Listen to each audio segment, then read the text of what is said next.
Hey there, and welcome to Money and You. I'm Michelle Perkins, your host. My search for more fulfilling work led me to career and business coaching, where I stumbled upon a game-changing discovery. Money issues often start with our mindset and habits. You see, our relationship with money is the key to overcoming those frustrating financial obstacles. As an entrepreneur, coach, and problem solver, I'm passionate about helping you create a great relationship with money.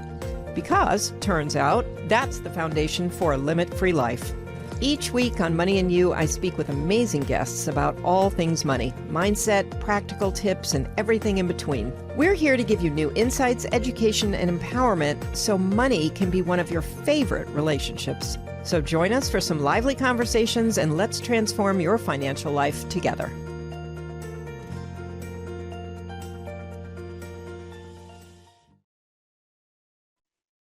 Hello, and welcome to another episode of the Money and You Show with Michelle Perkins.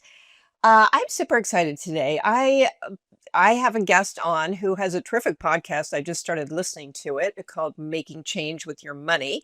And she has a great deal of expertise and a big heart. And she's really at this stage of her career trying to give back to people like you who are trying to learn more about your finances and how to get your financial well-being and wealth all squared away and going in the direction you want. So without further ado, I'm going to introduce Laura Rotter. She's a CFA, CEP, and is the owner of True Abundance Advisors, a heart-centered, value-based financial planning firm based in New York. She's the host of the podcast Making Change with Your Money. After a successful career managing money for institutional investors, including Citicorp and Para Advisors, Laura discovered mindfulness practices and was drawn to guide professionals facing a big life change to achieve both financial security and life satisfaction. Since making her shift, she's been featured in CNBC, the Wall Street Journal, the New York Times, and the Westchester Senior Voice. She's on the advisory council of Impact 100 Westchester, a women's group giving organization, and leads workshops for Invest for Better, empowering women through impact investing. Laura, welcome. I'm so happy to have you here. Thanks, Michelle. Looking forward to Yeah, I'm really, we had a nice conversation, and I think what you're doing is wonderful. And, you know, I kind of love it because it really speaks to your career choice, which I always like to go back to a little bit of a career conversation because that's a big part of my company, and how I started was actually in career transition. And I love the fact that you're still in it, which I think speaks to the fact that, you know, you developed kind of a love and a passion for this work, and you've sort of morphed it into some different ways of being in it. But do you want to just talk a little about yourself and how you got into the financial world and sort of how you see this path and where you are today?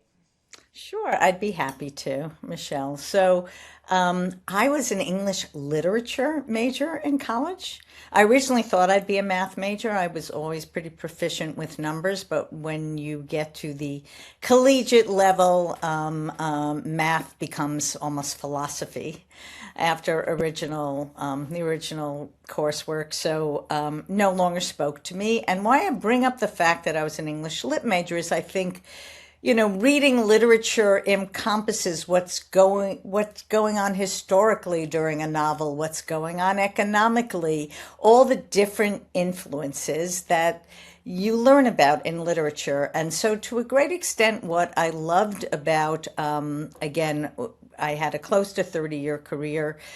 Jokingly always say I was 12 when I started as an institutional investor, and I covered many different industries. And so you were always learning about, and I happened to invest in companies that were in distress. And so I'd be looking at the newspaper industry or the payphone industry or the various variables that really impact industries. And when I look at the parallel between that career and what I've been doing for the last decade or so, it really, to me, is the stories that are interesting. And then the numbers are the scaffolding for the story.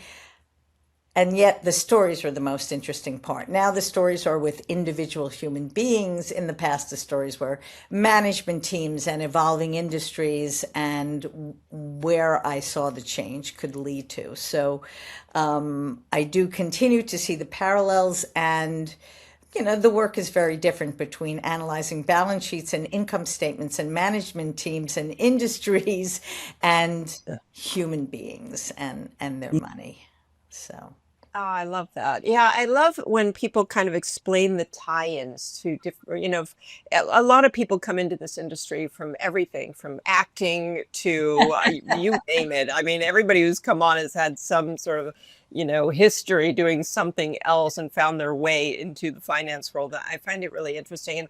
And at least the people that have, the guests that have come on this show are very people focused and really do, either love helping or love solving problems or getting into these stories. And I do think, people think it can be dry, but it's not dry because it is, it's what's going on with the people around us. And, that also brings to light the idea that we are not very well educated around money. We are not, you know, we sort of don't know what we're doing out there, and nobody is really rescuing us from that very quickly. So, what you're doing now, I think, has a lot of maybe more educational value. Is that correct? I guess so. I guess I'll step back and say I do find many people are money avoidant. Would prefer not to look or understand their money, and that either comes from a place of fear or, frankly, so many people I work with are just too busy to even take a look at what's going on. I've been amazed in this new career how clarity, just providing clarity to people, like after taxes, after your retirement plan contributions, after paying for health care, this is what is hitting your bank account each month. And now these are the things you've committed to even before you have fun, your rent or your mortgage and your electricity and your Netflix and your gym membership and all these other recurring, already committed to transactions, and pointing out, no wonder you feel, tight up to here. Over half of your take home pay is going to these commitments, or the other way around. Like, okay, less is going to those commitments and you're spending a bit too much on fun, perhaps. But so, in terms of education, the education comes in the context of working with clients around their own numbers, including investments. Some people sort of set the investments in place over a decade ago, don't have time to review it. And now you're talking to someone who's a couple of years away from retirement. And you say, you know what? You don't own any bonds. Or you don't own international stocks. You're not diversified. You're all in heavy technology, new, US based companies who have done wonderfully for the last decade, but now you want to step away. And so just pointing that out, I like to see myself as I didn't coin this. This is, I believe, Carl Richards, who is the sketch guy who wrote for the New York Times for many years, who said, we are guides in a changing landscape. I don't want to be anybody's mommy or daddy. Um, I don't, I definitely see what's known as transference, where people come and they had a bad relationship with their father around money, so they're already angry at me before we even start to work together. Yeah. I don't want to be anybody's parent telling them what to do. I want to provide the clarity. I want to provide the information to make the decisions. And then at the end of the day, it's your money. Yeah. You make your own choice. I'm just providing the information for you to make an educated choice. And another thing I want to point out is that I often see people say at the industry, we want to provide the information so you don't make an emotional choice. That's Mhm. baloney. I mean, money is emotional. I'm not going to Uh-huh. take your emotions away, and I'm going to provide information, and perhaps you'll become more aware of these stories that you've told yourself around money and make a change. But it's not going to go away entirely. Money is quite an emotional topic. I love that you brought that up. And yeah, it is so emotional. And I think that was the fascination for me when I went from being a more practical, accounting finance professional to somebody who started to understand, oh, this is why we don't actually do all these things that we know.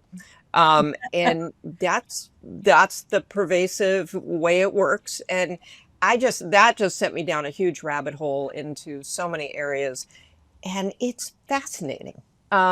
It really, and I think if you look at it with curiosity versus, I don't know, people want to run away from their emotions as well. Just like you were talking about people being avoidant around money, they're avoidant around, many things. And I mean, all of us are. So, this clarity you spoke about, that's the key to everything. I mean, I'm just off of like a 10-hour business mastermind on Saturday. And when you boil everything down, it ultimately comes down to clarity around what you want, clarity around what you're doing, clarity around how you're reacting to things. I mean, that is such a key point. And I think that we don't make a lot of time to get super clear, which is one of the benefits of sitting down with a coach, a financial advisor, anybody who's asking you these questions. I mean, if Yes. somebody can ask you the right smart questions, that clarity, it pushes you into having to get more clarity. What do you find in terms of, sort of resistance to that? Because we don't really like to, adopt new habits and change our behaviors. And, we know it's beneficial, but it's hard. So it's interesting. You say you came back from a 10-hour mastermind. I've found that given my deep background in numbers and financial markets, where I put a lot of my energy is towards the more emotional communication side of working with human beings. So, and you made the comment about clarity around what you want. And I find that's one of the most difficult things because we live in this society that tells us what we should want. We should want the corner office. We should want the big title. We should want the BMW or the Mercedes. We should want the bigger house. We should want the fancier vacation. I mean, I can go down the list of the things that I believed I wanted till I made a change over a decade ago. And so to wake up, to be quiet enough to hear what it is you want is the most difficult thing, and most people don't do it. And so I've often felt of that my space, if you will, of people coming to me because I want to retire and can I, or am I invested correctly, that it's my sacred duty to create a safe enough space for people to explore this through questions I ask. And I specifically did a training last year led by a gentleman. He's now in his late 70s, George Kinder, who's known as the financial life planning guru. And I asked 3 questions. These are his questions. If you had all the money you needed, what would you change? If you're told by your doctor you have 5 years left to live, you'll feel fine, but your time is limited, what would you change? And then if you're told by your doctor, this is your last day of life, who did you not get to be and what would you regret? And so my answer to your question, Michelle, is I find a lot of pushback. People will even agree to do the questions, but there is this sort of like, I'm not going to change my, even if they identify like family's important to Sure, me, but I leave my house at 7 a.m. and sure, I travel 3 sure. weeks out of the month. But there is this pushback. I can't change my life. And I have, on the other hand, found clients who one client left his job and bought his own business. Another Hmm. client said, I see I came to these questions with fear and is researching starting a nonprofit. And I bring that up because of those are the people who's responded to it. But I do get a lot of pushback that like, great, you ask these questions. Okay, now, do I have enough money to retire? Yeah. And the purpose is really, I think, and I know you'll agree, that in order to make change, it can't come from a spreadsheet and it can't come from someone else telling you. It has to come from a drive to be the person who wants that change. And whether it's when losing weight, recognizing that I want to be able to sit on the floor with my grandchild and play, and right now I can't. And the same thing with money. It has to come from a vision, and it's not Mhm. always easy to help people actually recognize that vision, let alone move towards it. Again, because I think there's so much constriction and fear. Yeah. Yeah. Oh, I love everything you said, and I couldn't agree more. And a lot of the time I spend in these business groups is visioning. It's redoing the vision. It's expanding on the vision. It's changing the vision. It is constantly having this North Star out in front of you that you're going toward. Because the question of, can I retire? How do you answer that if you don't know what retirement looks like? I mean, maybe some people do, but maybe it doesn't look like just living exactly the way you're living right now. And you brought up something about the change that you made. And the thing that came to me while you were speaking is this is an identity shift. And money is very tied to your identity, just like you were saying. We feel we should have all these things because that's what the world is telling us. Um, but we can create this new identity. Again, we need a lot of clarity in order to do it. But when you step into a new identity, these things become easier because you accept them in a different way. Maybe you can speak to your experience and kind of how you maybe shifted your identity a little. I'd love to, and I want to be very upfront with our listeners that I think that this is a lifelong journey and that I am still on that path to changing my identity. I often say that after I left Wall Street, so I left Wall Street at the end of 2013, I worked for a little under 2 years for an existing financial advisory firm and then felt that I wanted to work on my own as a fiduciary flat fee advisor. And I was the worst boss I ever had. I often jokingly expect I was getting up at the same time. I was getting up to work on Wall Street. I was very, very hard on myself. I wanted, there was something in me that wanted to prove that I was very serious about this. And now it's over a decade later, and it is my work to create a new identity, that it doesn't always have to be more striving, and that's a difficult thing to do. Very good. Yeah. Um, Again, I'm indoctrinated like everyone else of, go to the good school and and as I've realized that I have what I would define as financial freedom, that I don't need to work anymore, that I Hmm. do it from a place of love and mission, that I really live up to that. That if I'm really doing it from a place of love and mission, why, when I get a text from a friend who needs to talk, do I feel like, well, there's no time for me to talk? And can I build that in? I constantly hear the saying in my mind, no one is ever on their deathbed regretting that they didn't get their to-do list done.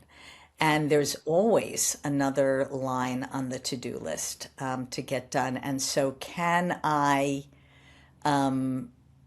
privilege time with friends and downtime over crossing off yet another item on my to-do list? And so that's my journey right now of I'm going to share with our listeners because the number scares me. It's my birthday at the end of this week, and I will be Oh, happy birthday. 67 years old. And if I heard that number years ago, it would have been like, oh my God, I'm sure I'm not going to be working anymore. And so I, to the extent I'm working, I want it to be feeding my soul and not depleting my Right. soul. And that's the journey for me right now. Well, I love that. Happy birthday. Thank And I really think it's such a different world, and well, we'll get back to that question about retirement and age, but it's such a changing world that way. I mean, I don't even really see myself stopping work, But you brought up a great point, which I've been through too. When you leave the corporate world or, something with all the structure and the, competition and everything that's going on in that environment and you become an entrepreneur, I did the same thing for so long where I didn't feel good about my day if I didn't get a certain number of hours in, if I didn't, I felt like I was trying to replicate the schedule I had before in my business. Only I didn't have a lot of the things that made that work either. I didn't have the IT department I could call when my computer went down, or things I took for granted when I was there.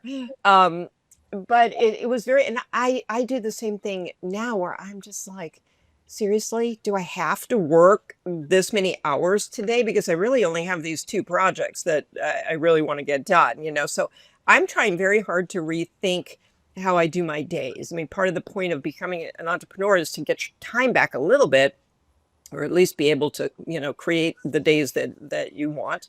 And I find that I did not let myself do that at all. So, for anybody leaving that corporate world and going into something else, that's an identity shift that needs to happen for that to be successful, I think. Yes. And the Yeah. other shift, and I know it's hard for all of us, I think it's especially hard for women, is to learn to say no. Hmm. I mean, I have raised my prices now after a decade several times.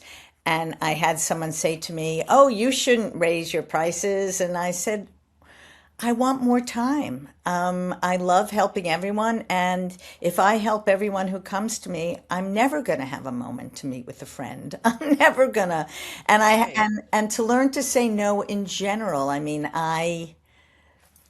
right. I have a marketing coach. I have a podcast coach. And I look at my schedule and I say, you have too many things here. Yeah. And that's also a lifelong journey of everything seems interesting to me. I don't even say yes out of guilt. I say yes out of interest. I And can totally relate. Yeah. and learning that perhaps you can't say yes to everything and be able to take a deep breath every once in a while. Yeah, I think being on your own, being an entrepreneur, it takes a whole different set of discipline rules that you never really had to, like you said, I do the same thing where I'm genuinely interested in all kinds of things and I'm always having new ideas, but in the corporate world, there were other people doing some of the roles that you now have to do. So the you can get very squirrely and be all over the place, not necessarily being that productive. So it's really an interesting journey. And I love that you have all the coaches. I've had a lot of coaches. I figure if I'm a coach, I'm going to be in integrity and I'm going to have coaches too. But boy, you have to learn some new ways as an entrepreneur. Just going it alone, I don't know if I'd recommend that. So that's Exactly. great. I want to go back to retirement and age and what you're seeing out there. How are people feeling? Are they still sort of locked into the idea that, I'm 65, I should be retiring? I mean, what's the atmosphere like these days? So, it's interesting. In my field, there's a lot of conversation about retirement and the idea that even if you're financially ready for retirement, you may find after a certain amount of time that hanging with the grandchildren and golf is not really giving you a sense of purpose and meaning like work did. And I'm bringing that up because I'm thinking about several clients who've retired. Now, admittedly, it's within their first year of retirement. But there's definitely a pushback I get that like, no, I'm good. I'm like, would you like to talk to a retirement coach? Do you really have a sense? And I'm thinking of two people in particular. One who has found a sense of meaning in being there for friends and setting up family reunions, in just making herself helpful to others. And one who I know is volunteering in helping small businesses understand their finances. And so they, without any coaching, have figured it out. Similar to you, I think in my own life. So I would like Retirement is sort of a bad word nowadays. It is. It's not even like a word that feels relevant in today's world. I Yes. like people come on and they talk about being work optional, which I kind of like. Yeah. Yes. I was going to use, I like the word financial freedom, Yeah. which is, which is what has happened to me in that when I first started this business, I was prepared to be, I'm in the New York City area. So, well, everything's relative, but I was prepared to be poor. Like, I'm not buying anything when there's a sale, and, we're going to vacation differently than we used to. And now, yeah, like I said, over a decade into it, we are certainly not poor. And as I said, I don't need to work. I enjoy having money. And Yeah. so for me, what does it mean? And it's part of the journey that I'm on. I do have an assistant, and frankly, I am at a crossroads of, do I bring on someone who ultimately will buy the business from me, because I'd like someone really with skin in the game that perhaps is Right. a bit younger and better with technology than, who I'm currently have as an assistant. And so it's, again, how do I make this day to day? It's not quite retirement, but Hmm. really bring me more joy than agita. Mm. And just Yeah. bringing the question up is not necessarily the answer, but like it's resonant within me, that question. I love that. It's so interesting that you say that because at the same mastermind I referred to, they they had a speaker who she's part of the group. I've known her forever, um, and her topic was choose joy, and it was for all these really successful entrepreneurs who were in this group who are have built something, most of them really significant, um, and they're busy and they've been busy for a long time. And so this I found it so interesting because I've been in the group for a long time. This was the first time anyone that I've heard a lot of talks, and this was the first time this has come up. But I feel like that's what people, as they move along, they scale their businesses, they hit a point. All of us hit a point. Some of it's age, some of it's the phase of our business, but we feel like joy has left the building, and we don't really know how to get it back. It's not the easiest thing to figure out. You've sort of forgotten what even brings you joy at some point. Um, and I just loved it. I thought it was such an important, I mean, the whole work money world is very holistic. So, without your health, without some joy in your life, it really doesn't make any sense. Yeah. So, yeah, very interesting. And this conversation is so interesting to me. I want to touch on how these kinds of conversations can happen with a financial advisor, because I think people are afraid to go in and it's going to be all numbers and here's what I've got and this is all I can do, and the financial advisor is going to say, wow, you really blew it. Like you're gonna have to work another 30 years. So I'm gonna take a quick break, Laura, and then when we come back, I want to talk to you about how you speak to people so that they can not feel any shame and move forward in a productive way. Have you ever had a money or career question you really wanted to ask, but didn't know who to go to or just felt uncomfortable even bringing it up? You're not alone. Talking about money can feel intimidating, even scary. And that's exactly what I'm trying to change. That's why I created a free virtual coffee chat, a casual, no pressure 20-minute conversation where you can bring one thing you're wrestling with and we'll talk it through. No judgment, no jargon, no sales pitch, just clarity, ease, and a real answer from someone who gets it. If you've got something on your mind, don't sit in the confusion. Book a spot at limitfreelife.com and let's sip and sort it out. Okay, we're back. I want to go back to what I mentioned before the break, and how you're a natural conversationalist. I can just see that, which is probably why you have a podcast as well. But when you sit down with somebody who is maybe I mean, well, let's talk about two different types of people. The people who you've been with a long time, and then the people who are brand new, who maybe, aren't even sure if they should venture into this conversation. How do you approach it with them? So I do have, not surprisingly, a specific methodology, if you will, Mm-hmm. when meeting someone for the first time. I do have a brief phone call just to make sure what they're looking for and what I provide is a good fit. Right. And then I have two other about hour-long meetings before they become clients. And before the first meeting, I ask them to fill out four very easy to fill out questionnaires. One's a financial satisfaction survey and one's a financial transition survey. And so when we have the first meeting, I'll go over with them the transitions that they indicated they anticipated. Either they're going through it now, they anticipate going through it soon, or in sometime in the future, just to get them to be talking because it's my language. You know, you're just circling whether or not it pertains to you. And then I ask the question, and I think for me it's an important question. I'll say, Michelle, what about money is important to you? Because, as you indicated earlier, I'm in this for the stories, I'm in this for the people, I have my hand on my heart because it is my attempt to bring in the spiritual value of love before every meeting that I Mm. hold.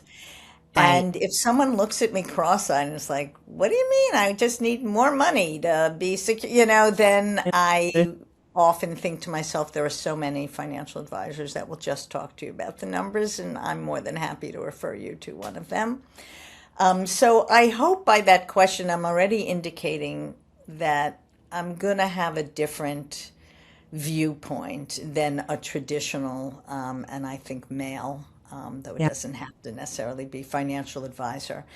And then I do have another meeting where I do go a little bit more into the nuts and bolts. I ask for tax returns and account statements, and I will indicate where I see we will be working together.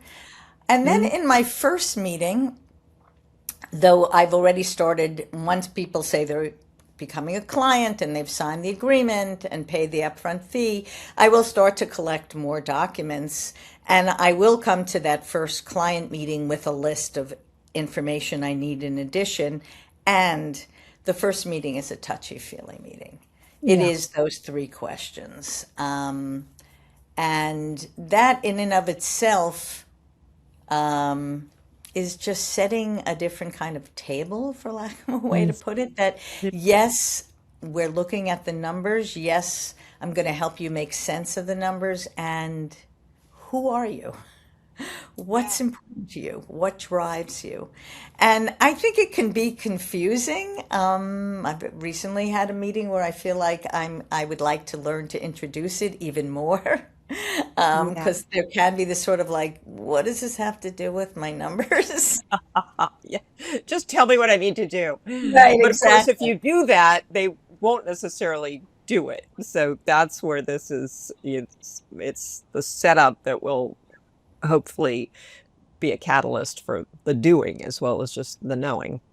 Yes. And Michelle, I just want to state that our lives are so busy. We have so little time Yeah. to sit, to have someone to listen to us, to Hmm. hear what we've said, because I have them fill out these questions and then I read it back to them and I attempt to hold silence after I read each little part to hear themselves. And I think in the moment it may not always be appreciated, and it is my hope and belief that there'll be a resonance from both filling out and answering these questions and then hearing them repeated back, that even in the moment, if it feels like, why are we doing this, Yeah. that that there will be some resonance.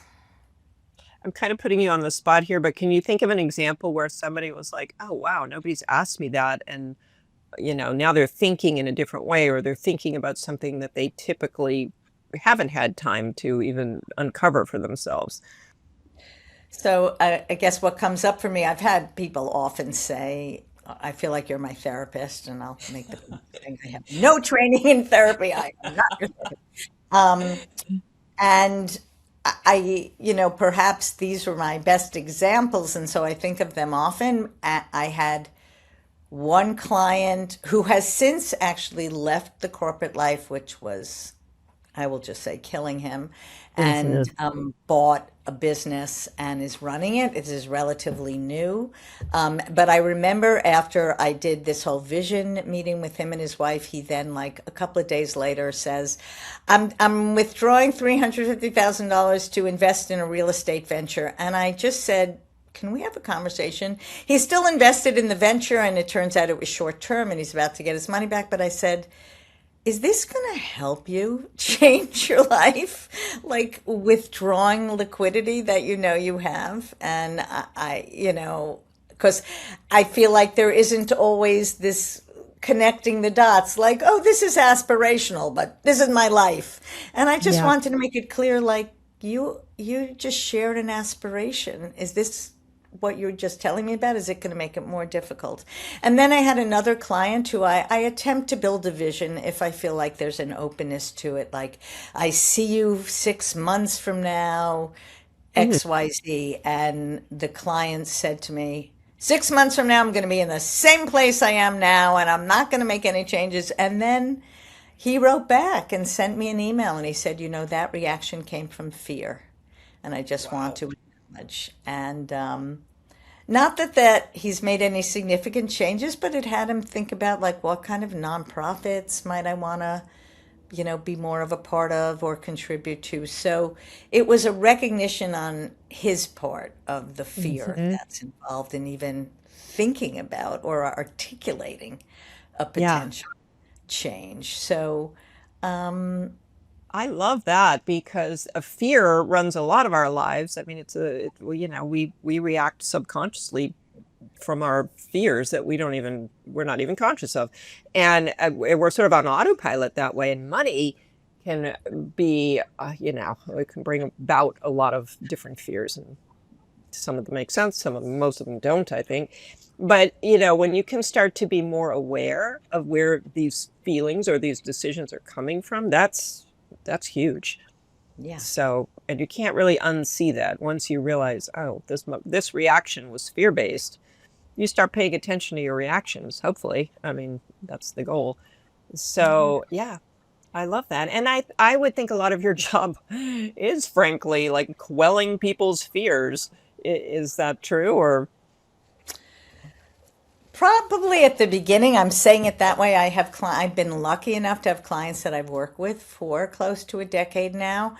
Mm, And I think working together and being aware of the numbers, most people don't come at me from fear. And I guess to the other hand, when people first start working with me, they do come from a place of, if nothing else, there's a lot of uncertainty. You don't call someone, a complete stranger, and talk to them about your income and your savings and everything unless there is some transition, some uncertainty that's going on that is causing them to have the questions that they want to have answered. And I've been lucky enough, I still remember, I mean, during when the pandemic first broke and right, the world was mhm, shut down, and mm, I, got on the phone and made a point of calling every client, find out how they are, and I do feel like I was lucky that there wasn't a sense of like, oh my God, what's going to happen to my investments? That was not yeah. top of mind. And so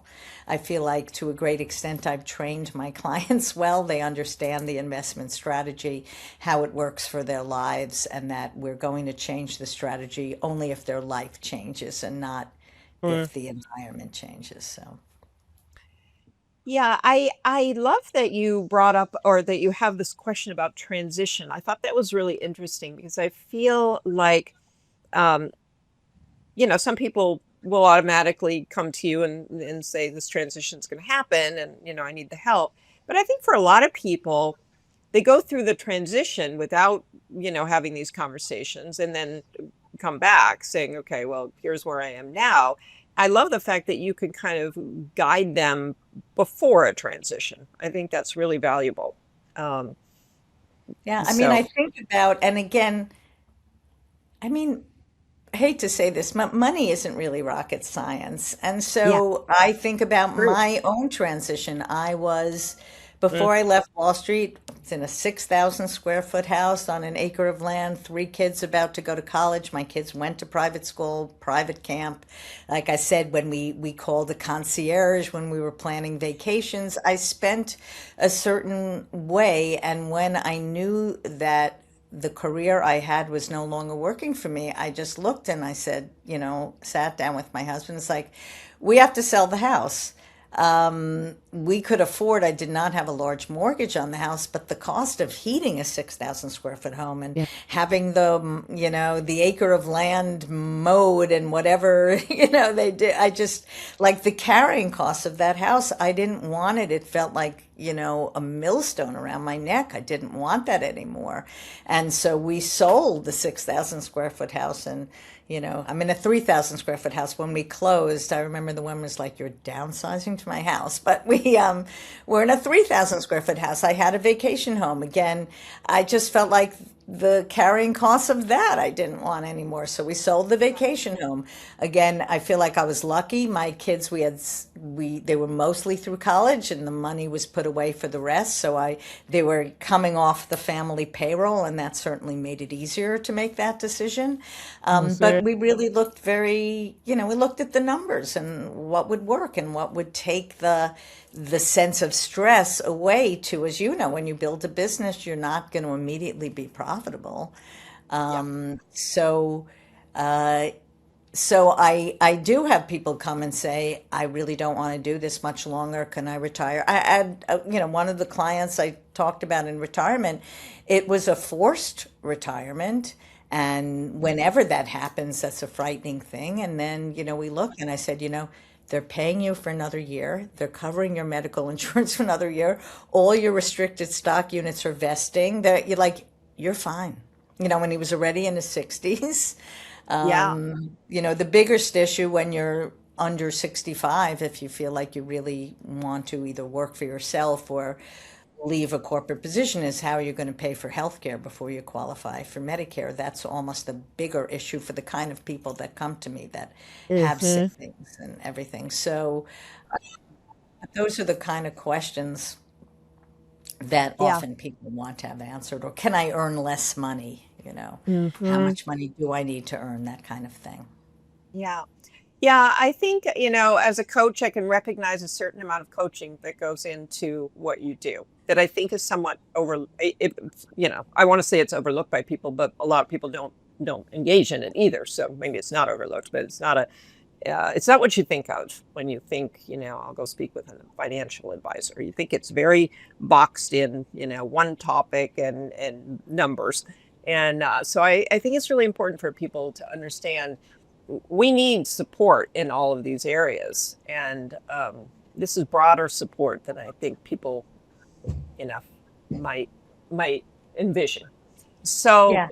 And I just want to make one statement to that point, which is I'm a financial planner, again, a fiduciary, flat fee only, because I cannot say how many people come to me, I'm just going to say it, who are with Morgan Stanley or Bank of America, Merrill Lynch, and they're paying large fees, a percentage of their assets. And it's like, can I retire? Am I saving enough? Like they don't get the answers because those broker dealers are investing their money and that's it. And I'll say, my fee is going to be sort of similar to them. And mhm, so I understand the last decade has been amazing and you don't want to move the money away because you've had good returns. You've had good returns because the market is good. You can right. continue to work with them, but I'm going to have an opinion as to how you invest because I can't give you a financial plan without it. And how are you paying this much money to someone that's not helping you answer these questions? So Yeah. it blows my No. mind often. Well, and I think a lot of people don't know the questions to ask. So they're Right. sort of oblivious to that whole side of the conversation, which Yes. they shouldn't be, but that's just the way it is. So yeah, you're doing people, in my opinion, a much bigger service, and they're sort of doing them a disservice because they're leaving out, they're leaving those questions out, and just Yes. kind of running with their own way of doing things without really checking in with individuals to see if it fits. Um, Right. so Laura, before we go, I love it when people have sort of other disciplines that they bring in. You talked about your English lit and the stories, and I like to incorporate some spirituality, some neuroscience, some of the different things that I think are impacting the decision making and people's emotions around money. Are there any special areas that you kind of like to bring in that are unique and different? I love that question. So I will say when I started this business, one of the I was exposed to mindfulness practices, and I do really attribute my ability to ultimately leave Wall Street institutional investing as a profession to the mindfulness work that I learned, yoga and meditation. And so when I started this practice, I thought, well, I'll be a yoga teacher for money. And again, that's been part of my journey of like, what exactly does that mean? And I think doing the life planning work has been a piece of it. And then, as an adjunct to the life planning work, in that I found that it was telling me still what to do and not so much who to be. And so now I'm in a coaching program. I'm at a quarter of the way through a 6-month coaching program with an organization called the Center for Transformational Coaching. And Mm. it's Mm. quite spiritual. So it really is a coaching program that one of the messages, and as you just introduced, Michelle, has been so powerful for me is just by being a loving presence, you're already helping someone transform. So you don't need to fix. And that's very hard for all us service providers, right? We want to Mm. prove ourselves. We want to be Right. fixing. We want to show them that we know the answer and where the and just Yeah. to say, slow down. To myself, right? Slow down. Connect with your heart. Leave silence is already making a difference for people, and stop this incessant need to prove. Hmm. And I might have mentioned to you, I don't know if this is part of where the question came from, that I have been involved in astrology for a Yeah. long time. And I have not had the balls to introduce it to clients. I have asked podcast guests recently to give me their birth information, not only what day, but like what city and what time of day, and just looking at the parts of an astrological chart that will have a say in self worth and money. And that's been really interesting to me. How that's going to evolve, I'm in the unknown. Yeah. I love that. That's leading to potentially an identity shift as well. You because what I think anything in the financial industry can be really I'm not thinking of the right word, almost supplemented, or there are ways to kind of help people in broader ways with these additional insights or trainings that people have in unique areas. Sorry, there's some very loud gardening going on. Um, but I love that. I think you should talk about it because, it's not for everybody, but there will be people who I think will find that very intriguing. People who enjoy, well, money is self awareness to me, but people who enjoy a deeper level of self awareness to understand their own decision making and reactions to things. I think that's fascinating. I got into the mindset work around money after doing an assessment that was very unique about my own beliefs around money, and that changed the game for me. Oh, I So love some it. Yeah. Yeah, so thank you for bringing that up. And I understand, coming from a corporate financial background, that these things, they don't fit what we used to you know, who we used to be and the whole industry. It's just there are some things that just don't go with other things. Is the belief we have in our head. So I love Yes, that and you're as I get older, it's like I feel like I just need to be me more and right, more, right. and Yeah. it Well, it's that's been just going to fun. allow you to help more people. So in Yes. different ways. So I love it. And yeah. Well, tell us about your podcast, how people can reach out to you. Or it's been such an enjoyable conversation, and now I'm looking at the clock, going, "Oops." So go ahead and tell us So how my people. podcast, as you said earlier, is Making Change with Your Money, and you could, of course, find it on Spotify, Apple Podcasts, and we're also posting it to YouTube. And the name of my firm is True Abundance Advisors, advisors with an O. So you can find my website, trueabundanceadvisors.com, or my email address if you want to reach out to me is Laura, Laura, at trueabundanceadvisors.com. And Michelle, this has been a great conversation.